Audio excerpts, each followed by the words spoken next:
दोस्तों आपने बिल्कुल सही पढ़ा है। अगर प्रारब्ध में ही पुत्र की प्राप्ति नहीं लिखी है फिर भी पुत्र की प्राप्ति संभव हो सकती है, लेकिन कैसे? इस वीडियो में हम इसी के बारे में चर्चा करने वाले हैं। लेकिन उससे पहले जो भी नया व्यूअर्स है उसको मैं एक ही रिक्वेस्ट करती हूँ कि मेरी चैनल को अभी के अभी सब्सक्राइब कर दीजिए, साथ में बेल आइकन को भी प्रेस कर दीजिए ताकि हमारे सारे के सारे वीडियो की नोटिफिकेशन आप तक मिलती रहे। दोस्तों इस चैनल में बहुत ही उपयोगी जानकारी दी जाती है। दोस्तों मैं हूँ हिरल पटेल और आप देख रहे हैं द विक्टोरियस हीर। दोस्तों हम जान लेते हैं कि वो कौन सी वजह होती है जिससे पुरुष को सिर्फ और सिर्फ कन्या की ही प्राप्ति होती है। दोस्तों हम साइंटिफिक रीज़न के बारे में भी चर्चा करने वाले हैं और हमारे इंडियन ज्योतिष इसके बारे में क्या कहता है उसके बारे में भी हम इस वीडियो में चर्चा करने वाले हैं। तो सबसे पहले मैं आपको हमारा ज्योतिष इसके बारे में क्या कहता है उसके बारे में आपको बता देती हूँ। दोस्तों हमारे ज्योतिष शास्त्र के मुताबिक हमारी कुंडली में जो पंचम भाव होता है वो भाव पुत्र का भाव होता है।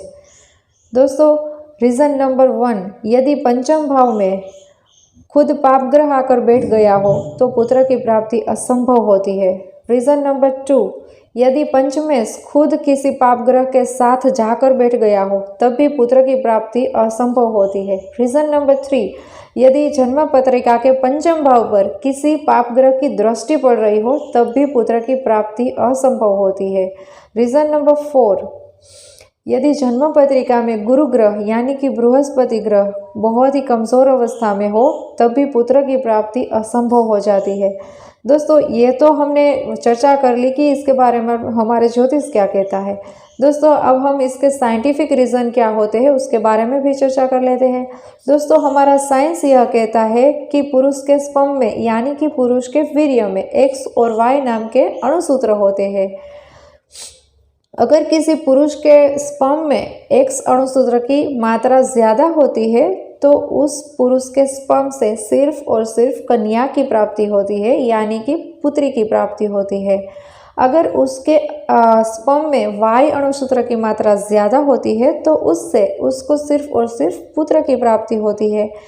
तो इसका सीधा सा मतलब यह है कि पुरुष के स्पर्म में Y अणुसूत्र की मात्रा ज़्यादा होने से पुत्र की प्राप्ति होती है। तो अगर किसी पुरुष को सिर्फ और सिर्फ कन्या की ही प्राप्ति होती है तो उसका मतलब यह है कि उसके स्पर्म में X की मात्रा ज़्यादा है, उसको Y की मात्रा को बढ़ाने की ज़रूरत है। अगर किसी के साथ यह प्रॉब्लम है कि उसको सिर्फ और सिर्फ कन्या की ही प्राप्ति होती है तो उसको डरने की और चिंता करने की बिल्कुल भी आवश्यकता नहीं है। हमारे आयुर्वेद संहिता में उसका बहुत ही कारगर उपाय दिया गया है, उसको फॉलो करके आप पुत्र की प्राप्ति कर सकते हैं।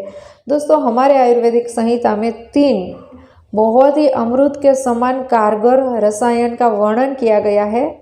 नंबर 1 अमृत जौहर सत, नंबर 2 हीरा भस्म, नंबर 3 स्वर्ण भस्म या फिर सोना भस्म। दोस्तों ये 3 अमृत के समान कारगर रसायन बताए गए हैं, हमारे आयुर्वेद संहिता में लिखा गया है। और इस 3 रसायन को कुछ आयुर्वेदिक वटिया के साथ मिलाया जाता है और फिर उसकी दवाइयाँ बनाई जाती है। और वो दवाइयाँ का नाम भी मैं आपको दे देती हूँ कि वो दवाइयाँ कौन सी है। नंबर 1 अमृत जोहरादि वटी, नंबर 2 हीरा भस्मादि वटी, नंबर 3 स्वर्ण अवलेह भस्म।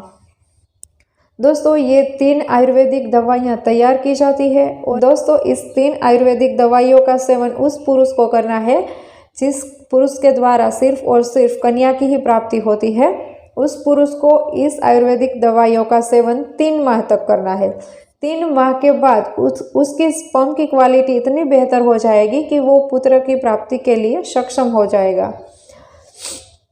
तो दोस्तों ये 3 आयुर्वेदिक दवाइयाँ आपको कहीं से भी मिल जाएगी, आयुर्वेदिक स्टोर से मिल जाएगी या फिर आप उसको ऑनलाइन भी रिसर्च कर सकते हो। दोस्तों हमारे आयुर्वेदिक संहिता में ऐसा कहा गया है कि यह 3 दवाइयाँ अमृत के समान कारगर है और इतनी यूज़फुल है ये दवाइयाँ कि उससे अगर कोई पुरुष 50 की उम्र का हो तब भी उसमें इतनी शक्ति आ जाती है जैसे कि मानो वो 30 की उम्र का हो। उसके स्पर्म की क्वालिटी बहुत ही बेहतर हो जाएगी। तो दोस्तों, अगर आपको ये मेरी इन्फॉर्मेशन अच्छी लगती है तो मेरे वीडियो को लाइक कर दीजिए, मेरे चैनल को सब्सक्राइब कर दीजिए और यह वीडियो फैमिली और फ्रेंड के साथ शेयर कर दीजिए। और आप अपना ध्यान रखें, सुरक्षित रहे। अब मिलते हैं हम नेक्स्ट वाले वीडियो में। जय हिंद, जय भारत।